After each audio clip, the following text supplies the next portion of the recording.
پیارے دوستوں، آج ہم آپ کو ایک لڑکی کا واقعہ بتانے والے ہیں جو مسلمان نہیں تھی، لیکن وہ اپنے کام بسم اللہ الرحمن الرحیم پڑھ کر کیا کرتی تھی، اور پھر بسم اللہ الرحمن الرحیم کی برکت سے اس کی جان بچ گئی۔ پورا واقعہ سن کر آپ کا دل بھی خوش ہو جائے گا۔ آپ اس ویڈیو کو لائک ضرور کریں۔ تو چلیے شروع کرتے ہیں۔ یہ واقعہ کچھ اس طرح سے پیش آیا کہ پہلے کے وقت میں ایران میں ایک غیر مسلم لڑکی رہتی تھی۔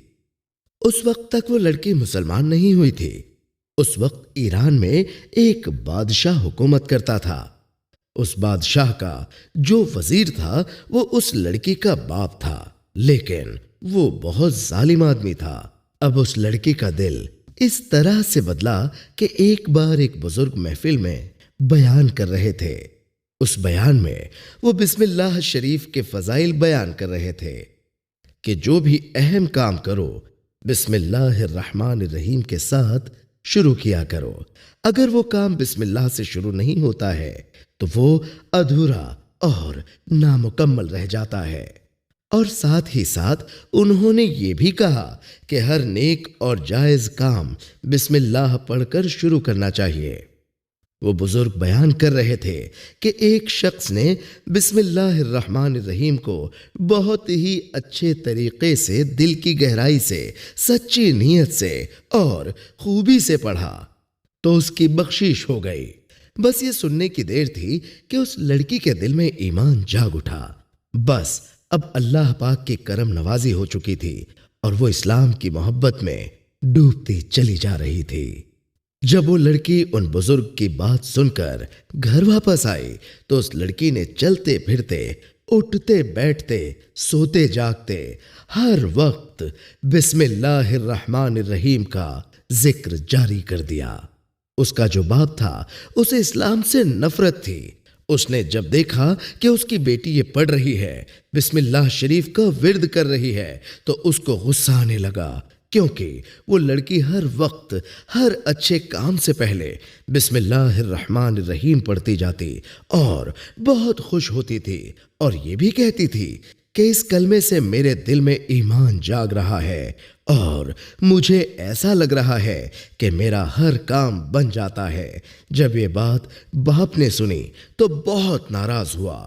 اس نے سوچ لیا کہ اب میں اس کو کہیں باہر نہیں جانے دوں گا، اب یہ مار پیٹ سے ہی صحیح ہوگی۔ یہ ظالم آدمی اپنی بیٹی کو بہت مارتا اور اسے کمرے میں بند کر دیتا تھا، اس کو بھوکا رکھتا تھا، لیکن وہ بسم اللہ الرحمن الرحیم پڑھتی جاتی تھی۔ اس لڑکی کے پاس بہت سارے کبوتر تھے۔ اس کا باپ بادشاہ کا وزیر تھا تو اسی محل میں وہ بھی رہتی تھی۔ وہ جب بھی کمرے میں ہوتی تھی تو ان کبوتروں کو بسم اللہ الرحمن الرحیم سکھاتی تھی۔ وہ سارے کبوتر اس کے دوست تھے اور اس کی کھڑکی کے پاس ہی ان کبوتروں کا گھونسلہ تھا۔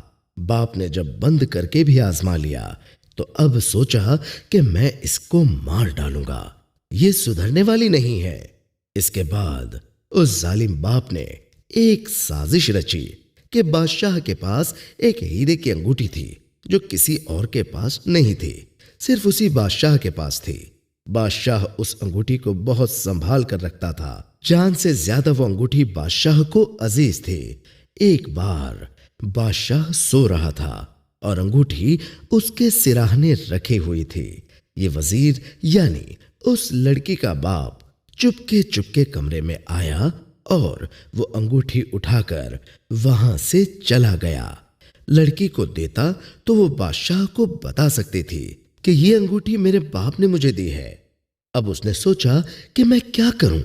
اگلے دن وہ بیٹی کے کمرے میں آیا، اس وقت وہ کمرے میں موجود نہیں تھی۔ باپ ادھر ادھر دیکھنے لگا۔ اس نے سوچا کہ یہ جو کبوتروں کا گھونسلہ ہے، اس کے اندر میں انگوٹھی کو چھپا دیتا ہوں اور سپاہیوں سے کہتا ہوں کہ اس گھونسلے کی بھی تلاشی کر لو، ہو سکتا ہے انگوٹھی اس میں موجود ہو۔ سازش تو بہت اچھی تھی، چالاکی سے اس نے کام کیا تھا، لیکن سب کچھ اس کے منصوبے کے مطابق نہیں ہوا۔ وہ لڑکی اللہ کا نام لینے والی تھی،